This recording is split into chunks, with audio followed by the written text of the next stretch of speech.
সবাই ঐক্যবদ্ধ থাকলে আর দ্বিতীয় হাসিনা তৈরি হবে না, বলছেন রুমিন ফারহানা।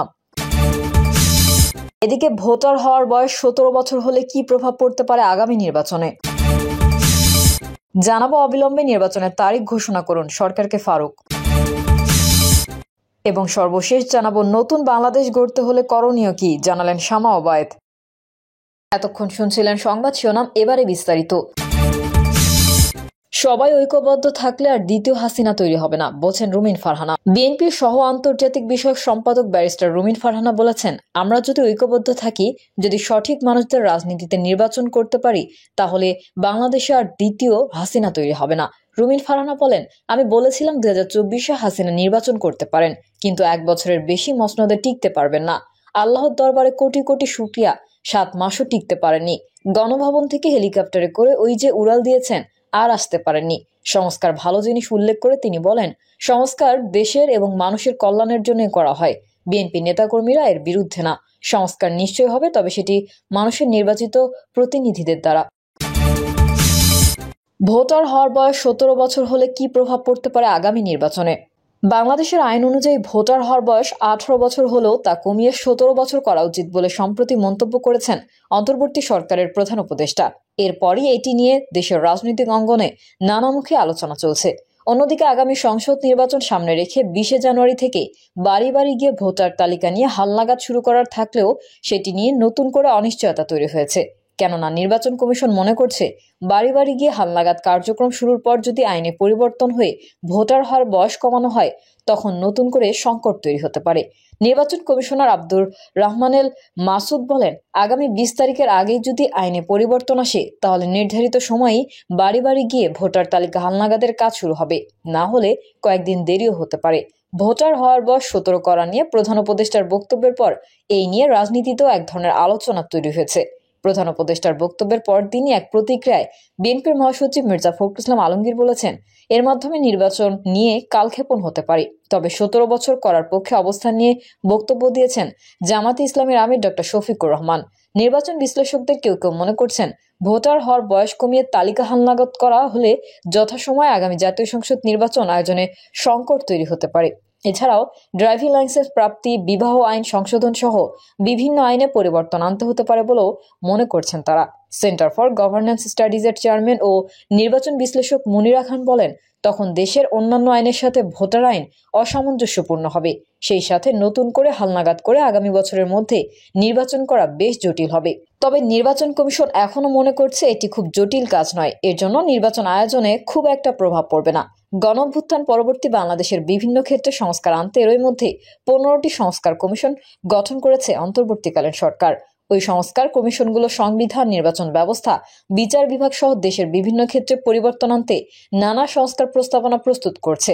এর মধ্যে গত 27 ডিসেম্বর ঢাকায় একটি অনুষ্ঠানে ভার্চুয়ালি যোগ দিয়ে অন্তর্বর্তী সরকারের প্রধান উপদেষ্টা অধ্যাপক মোহাম্মদ ইউনূস ভোটার হওয়ার বয়স 17 করা নিয়ে তার মত দেন। প্রধান উপদেষ্টা বলেন, কোন বয়সে একজন নাগরিক ভোটার হতে পারবে তার জন্য নানা দেশে নানা বয়স নির্ধারণ করা আছে। নির্বাচন সংস্কার কমিশন নিশ্চয়ই এরকম একটা বয়স সুপারিশ করবে। সেই বয়স আমার পছন্দ হতেও পারে, নাও হতে পারে। প্রধান উপদেষ্টা অপেক্ষাকৃত তরুণদের তাড়াতাড়ি ভোটার করার পক্ষে যুক্তি দিয়ে বলেন যে যত তরুণ পরিবর্তনের প্রতি তার আগ্রহ তত বেশি। এই সময় অধ্যাপক ইউনূস বলেন, তরুণরা সংখ্যায়ও বেশি, দেশের ভবিষ্যৎ নিয়ে তারা আগ্রহী। নিজের ভবিষ্যৎ নিয়ে তার মতামত নেয়ার জন্য আমি মনে করি ভোটার হওয়ার বয়স 17 বছর নির্ধারণ হওয়া উচিত। তারপর দিনই ঢাকায় এক অনুষ্ঠানে প্রধান উপদেষ্টার এই প্রস্তাবনা নিয়ে আপত্তি তুলেন বিএনপির মহাসচিব মির্জা ফখরুল ইসলাম আলমগীর। তিনি এ সময় বলেন, প্রধান উপদেষ্টার এমন পরামর্শ বিতর্কের জন্ম দিয়েছে। ভোটার হওয়ার বয়স 17 নাকি 18 হবে তার নির্ধারণের কাজ নির্বাচন কমিশনের। যদিও ভোটার হওয়ার বয়স কমানো নিয়ে উল্টো অবস্থান নেয় বাংলাদেশ জামায়াত ইসলামী।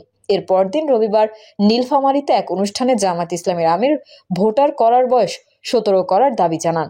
এ সময় ডক্টর শফিকুর রহমান বলেন, শিশু, কিশোর ও যুবকেরাই আমাদের নতুন বাংলাদেশ উপহার দিয়েছে, তাই তাদের ভোট দেওয়ার সুযোগ করে দিয়ে আমরা কিছুটা হলেও কৃতজ্ঞতা প্রকাশ করে আমাদের দায় শোধ করতে পারি।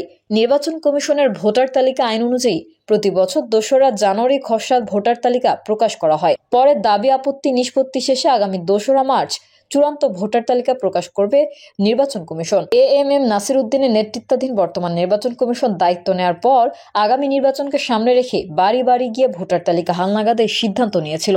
সেই অনুযায়ী আগামী 20 জানুয়ারি থেকে বাড়ি বাড়ি গিয়ে ভোটার তালিকা হালনাগাদের কাজ শুরুর সিদ্ধান্ত নেওয়া হয়েছে। নির্বাচন কমিশনের বর্তমান ভোটার তালিকা আইন অনুযায়ী 1 জানুয়ারি 2025-এ যেসব ভোটারদের বয়স 18 বছর পূর্ণ হয়েছে তাদেরকেই ভোটার তালিকায় অন্তর্ভুক্ত করার সিদ্ধান্ত নিয়েছিল নির্বাচন কমিশন। কিন্তু ভোটার হওয়ার বয়স নিয়ে প্রধান উপদেষ্টার বক্তব্যের পর কিছুটা দ্বিধাদ্বন্দ্বে আছে বর্তমান নির্বাচন কমিশন।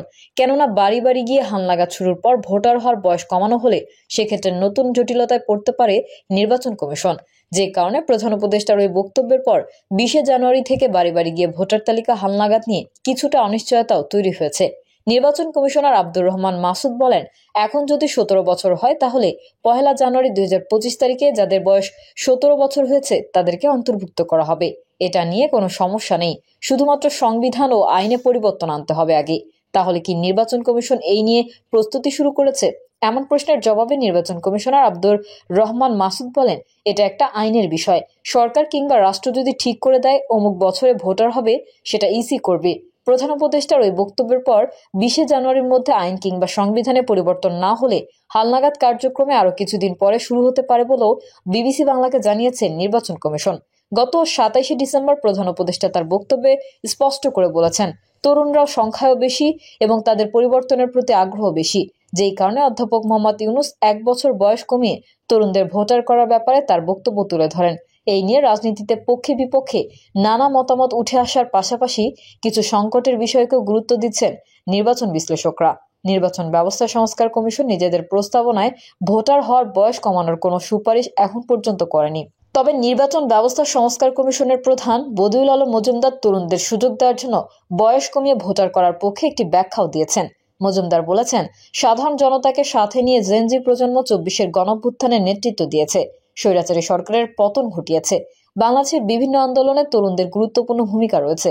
তরুণরা তাদের গুরুত্ব প্রমাণ করতে পেরেছে, যে কারণে সেটি স্বীকৃতি হিসেবে ভোটার হওয়ার বয়স কমানোর বিষয়টি গুরুত্বপূর্ণ বলেন মজুমদার।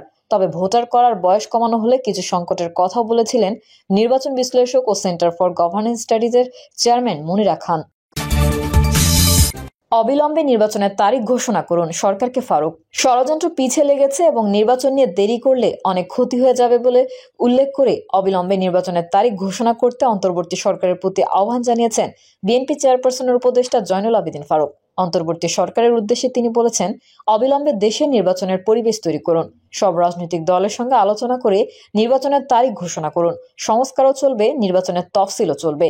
ভারতকে উদ্দেশ্য করে ফারুক বলেন, শেখ হাসিনাকে বাংলাদেশে হস্তান্তর করুন, আপনারা যে গণতন্ত্র বিশ্বাস করেন সেটি প্রমাণ করুন। বিএনপি ক্ষমতায় গেলে শেখ হাসিনার মতো দেশে আয়নাঘর তৈরি করবে না বলে উল্লেখ করেন তিনি। জয়নুল আবেদিন ফারুক বলেন, সচিবালয়ে আগুন লাগলো, বাংলাদেশে শেখ হাসিনার প্রেতাত্মারা নানা ষড়যন্ত্র শুরু করেছে। তারা বাংলাদেশে বসে শেখ হাসিনার গুণগান গাচ্ছে। বাংলাদেশের মানুষকে স্পষ্ট করে জানিয়ে দিতে হবে, শেখ হাসিনার প্রেতাত্মারা আর কখনো এদেশে রাজনীতি করতে পারবে না। তাই এই প্রেতাত্মাদের সব পদ থেকে বিতাড়িত করতে হবে, তাদের পদচ্যুত করতে হবে। বিএনপি চেয়ারপারসনের এই উপদেষ্টা আরো বলেন, আজকে বাংলাদেশ জাতীয়তাবাদী দল ও লেবার পার্টির পক্ষ থেকে সরকারকে অনুরোধ জানাবে, দেরি করবেন না, দেরি করলে অনেক ক্ষতি হয়ে যাবে। ষড়যন্ত্র পিছিয়ে লেগে আছে, অনতিবিলম্বে নির্বাচনের তফসিল ঘোষণা করুন। প্রিয় দর্শক, এই ছিল এখনকার সর্বশেষ সংবাদ। আপডেট ও সংবাদ পেতে চ্যানেলটি সাবস্ক্রাইব করে বেল আইকনটি ক্লিক করুন।